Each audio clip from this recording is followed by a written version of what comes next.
आज आरती और अमन की दूसरी शादी थी। दोनों बहुत ही खुश थे। इतना खुश तो वो अपनी पहली शादी पर भी नहीं हुए थे। आज तो लगा जैसे सूखे मरुस्थल की यात्रा के बाद वर्षा की फुहारें उन पर पड़ रही हों। आज उनकी आंखों में वह प्रेम, विश्वास और दृढ़ निश्चय था कि अब हम मौत से पहले नहीं बिछड़ेंगे। सच है, प्यासा ही पानी की कदर जान सकता है और बिछड़ा हुआ ही मिलने के आनंद को जान सकता है।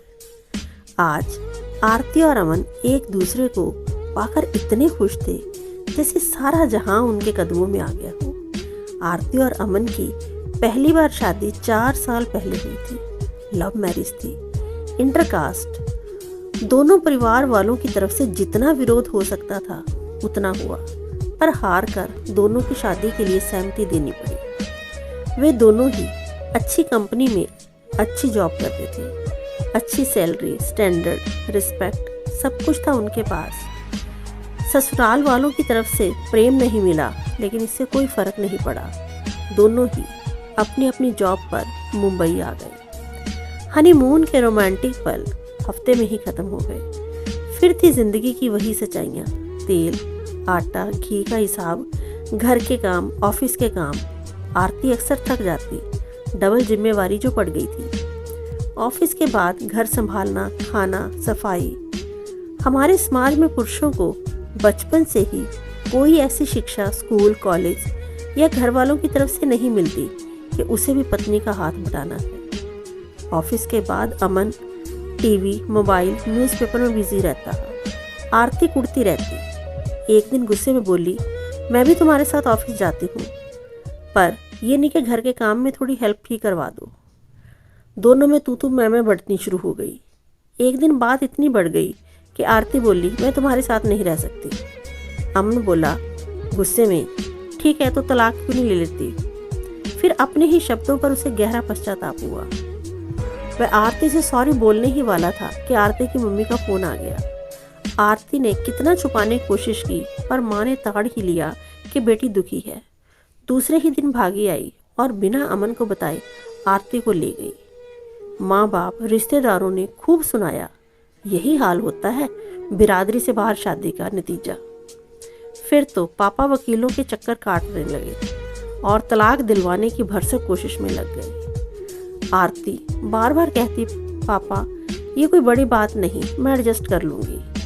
पर वो तो अपने साथ हुए अपमान का बदला लेने को एड़ी चोटी का जोर लगा रहे थे।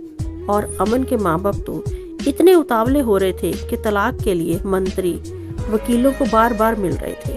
और आखिर तलाक के लिए उनकी कोशिशें पूरे जोरों शोरों पर थी। आरती और अमन भौचक्के से देखते ही रह गए। कोई चिंगारी भी न उठी थी कि पता नहीं आग कहाँ से भड़क पड़ी। जज के सामने चौथी ही पेशी में तलाक मंजूर हो गया। वो इल्जाम एक ने दूसरे पक्ष पर डलवा दिए कि आरती अमन बीच धारा में जैसे पक्षी की तरह पड़ गए हों। पता ही नहीं चला कब तलाक हो गया। तलाक के दूसरे ही दिन दूसरी शादी के लिए घर ढूंढने शुरू कर दिए गए। दोनों ही पक्षों ने जैसे आज मोर्चा मार लिया हो, जैसे युद्ध जीत लिया गया हो तलाक दिलवाकर। और अब आखिरी पड़ाव था बिरादरी में शादी करने का। रिश्ते ढूंढे गए, पर तलाकशुदा के लिए रिश्तों की अब वो बात न रही थी। अब आधे अधूरे रिश्ते ही मिलने वाले थे। कहीं पर लड़का 50 साल का है या बड़ी उम्र का है, 30 साल का है तो 2 बच्चे भी हैं। उधर से तलाकशुदा लड़की है या बहुत मोटी है या विधवा है।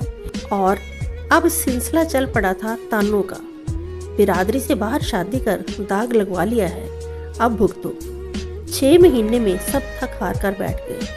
अमन और आरती एक ही शहर में, अपनी अपनी जॉब पर। कल अमन को बेंगलोर जाना है क्योंकि वहाँ उसका ट्रांसफ़र हो गया है।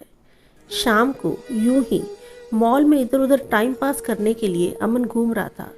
तभी एक कैफ़े में एक टेबल पर उदास बैठी आरती को देख चौंक पड़ा। 2 सालों में चेहरे की रंगत उड़ चुकी थी। अमन खुद भी तो उम्र से 10 साल बड़ा लग रहा था। फिर टेबल के पास गया। आरती ने चौंक कर उसकी तरफ देखा। अमन संभला, बोला, आरती उस दिन सॉरी कहने का मौका भी न दिया और फिर जिंदगी से ऐसी गई कि मुड़ के वापस नहीं आई। कौन सा इतना बड़ा अपराध मैंने कर दिया था? कहते कहते अमन का गला रुंध गया। आरती की आंखों में 2 मोटे मोटे आंसू छलक पड़े। जिस प्यार को पाने के लिए उसने इतने दिनों तक इतने लोगों का विरोध किया था, उसकी छोटी छोटी बात को वह क्षमा न कर पाई थी। दोनों आंसुओं से मानो 3 सालों की अपनी व्यथा कह रहे हूँ। अमन ने आरती का हाथ अपने हाथों में लेकर कहा रुंधे गले से, आरती आज से मैं तुम्हारा गुलाम, मैं हर काम में तुम्हारा साथ दूंगा, मुझे क्या एक मौका नहीं दोगी? आरती ने मुंह खामी भर दी। आज उनकी दूसरी शादी हो गई, कोर्ट मैरिज, बिना माँ बाप को बताए, इन्फॉर्म किए, बिना रिश्तेदारों को बुलाए।